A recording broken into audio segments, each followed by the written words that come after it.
કપરાડા તાલુકાના માંડવા ગામ પાસે આવેલા કુંભ ઘાટ ખાતે બસમાં ટેકનિકલ ક્ષતિ સર્જાતા બસના ચાલકે બસને પલટી ખવડાવી અકસ્માત સર્જ્યો હતો।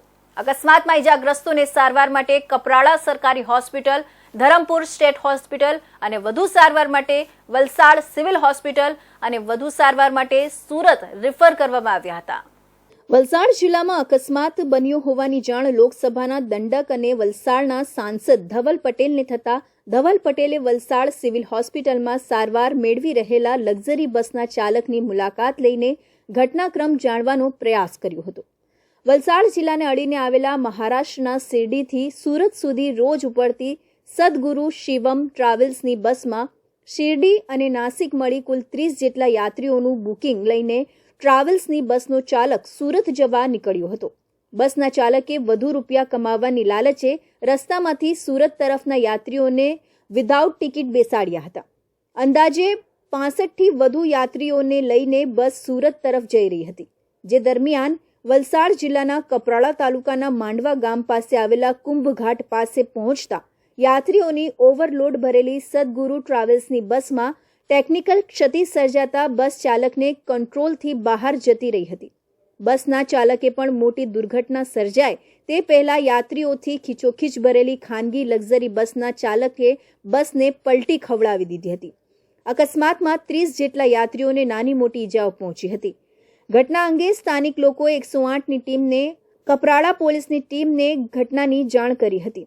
108ની ટીમે કપરાડા સરકારી હોસ્પિટલ, ધરમપુર સ્ટેટ હોસ્પિટલ અને વલસાડ સિવિલ હોસ્પિટલમાં દાખલ કરવામાં આવ્યા હતા। ઘટના અંગે વલસાડ લોકસભાના દંડક અને વલસાડના સાંસદ ધવલ પટેલને ઘટનાની જાણ થતાં મહારાષ્ટ્ર ચૂંટણી પ્રચાર કાર્યક્રમ ટૂંકાવી વલસાડ સિવિલ હોસ્પિટલ ખાતે આવી પહોંચ્યા હતા, જ્યાં સાંસદ ધવલ પટેલે ટ્રાવેલ્સની બસના ચાલકની મુલાકાત લઈને ઘટનાક્રમ જાણવાનો પ્રયાસ કર્યો હતો। જી, જે કપરાડામાં આપણો કુંભ ઘાટમાં કાલે જે દુર્ઘટના ઘટી એમાં જે લોકોને હાનિ પહોંચી અને જે લોકો ઇન્જર થયા એની જ વાત જાણ થતાં જ હું મહારાષ્ટ્રમાં પ્રચારમાં હતો અને મહારાષ્ટ્ર પ્રચાર મેં ટૂંકાવીને ખાસ આપણા જે લોકો ઇન્જર હતા એમને મળવા અહીંયા આવ્યા છે। સાથે અમારા વલસાડના લોકલાડીના ધારાસભ્ય ભરતભાઈ પણ હાજર છે અને અમારી પૂરી ટીમ હાજર છે। તો અમે દર્દીઓના કેટલા દર્દી હતા અને કેટલા લોકોને શું ઇન્જરી પહોંચીને શું ટ્રીટમેન્ટ ચાલી રહી છે એનું ખાસ જાણ કરવા અમે સિવિલમાં આવ્યા છે। બાકીના પેશન્ટ જે પોતા સુરતના છે, નવસારીના છે, તે બાદ જઈને પૂરું ટ્રીટમેન્ટ કરાવે છે અને હમણાં જે બસનો ડ્રાઈવર હતા તે અહીંયા ટ્રીટમેન્ટ કરાવે છે ને એમને કોઈ પણ વધારે ઇન્જરી થઈ નથી, કોઈ ફ્રેક્ચર પણ નથી થયું ને મને જેવું ડૉક્ટરે કીધું છે કે 2 દિવસની અંદર કે 1 દિવસની અંદર એમને રજા આપી દેશે। સાથે જ થોડા દિવસ પહેલાં દેવસર બિલ્લીમોરા ખાતે પણ જે કેમિકલ ફેક્ટરીમાં આગ લાગી હતી એનામાં જે બર્નથી અને જે ઈજા પહોંચી હતી એ પેશન્ટની પણ મુલાકાત લીધી છે અને એમને પણ કઈ રીતની ટ્રીટમેન્ટ ચાલી રહી છે એનું પૂરું અમે ડૉક્ટર પાસે વિગત જાણી અને 3 પેશન્ટ હવે આઉટ ઓફ ડેન્જર છે ને એમાં 2 પેશન્ટની તો હાલત પહેલાં કરતાં સુધારા પર છે। છતાં પણ મેં ડૉક્ટરોને બધાને આદેશ કર્યું છે કે કોઈ વિશેષ ટ્રીટમેન્ટ કરવી હોય કે વિશેષ કે બીજું સહાયતા જોતી હોય તો મને કે ભરતભાઈને જણાવે, અમે 100% અમે આ વસ્તુ પૂરી પાડવા તૈયાર છીએ।